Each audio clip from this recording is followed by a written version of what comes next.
আসসালামু আলাইকুম। এই যে বাইকটা আপনারা দেখছেন, এটা কেনার আগে কিন্তু আমার বাইক নিয়ে তেমন একটা এক্সপিরিয়েন্স ছিল না। আমি খুব একটা বাইক রাইড করতাম না, অথবা কারো কাছে বাইক চাইতাম না। সো এই বাইকটা কেনার কয়েকদিন পরে কিন্তু আমি ঘুরতে বের হলাম। গেলাম হচ্ছে আপনার হবিগঞ্জে। হবিগঞ্জে যাওয়ার পর যখন আমি হবিগঞ্জ থেকে ব্যাক করবো, তখন অবশ্য বাইকের কি কি আছে আমি এগুলো বুঝতাম, মানে ওয়েল কতটুক আছে কতটুক নাই ইত্যাদি যে ব্যাপার স্যাপারগুলো আছে আমি জানতাম না, তো বুঝতাম না, কারণ এর আগে আমি তেমন একটা এক্সপিরিয়েন্স ছিল না। আমি কারো বাইক নিতাম না, বা কারো বাইক রাইড করতাম না। সো হবিগঞ্জ থেকে আসার সময় যে মজার ঘটনা ঘটলো সেটা হচ্ছে, হঠাৎ দেখি বাইকের তেল শেষ, তাও আবার রাতের বেলা, সম্ভবত 10:30 অথবা 11টার দিকে। কি এক মহাবিপদ, তাই না? খুব সমস্যার মধ্যে পড়ে গেলাম রে ভাই। কিন্তু বাইকের মধ্যে যে ইমার্জেন্সি ওয়েল আছে সেটা আমার জানা ছিল না।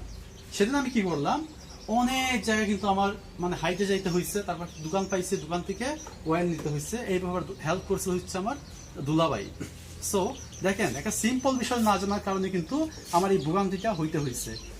এই যে আপনারা দেখেন, এখানে হচ্ছে ইমার্জেন্সি ওয়েলের সুইচ।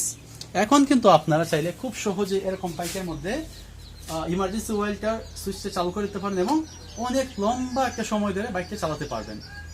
ইমার্জেন্সি সম্ভবত ওয়েল স্ট্রোক থাকে 2 থেকে 2.5 লিটার। 2 থেকে 2.5 লিটার কিন্তু অনেক কিলোমিটার বাইক রাইড করা যায়, অনেক দূর পর্যন্ত যাওয়া যায়।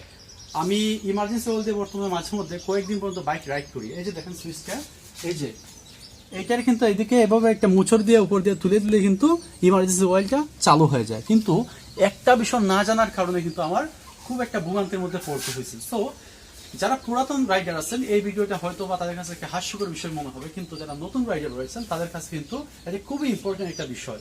সো ভিডিওটি কেমন লাগলো অবশ্যই জানাবেন। ধন্যবাদ সবাইকে, আল্লাহ হাফেজ।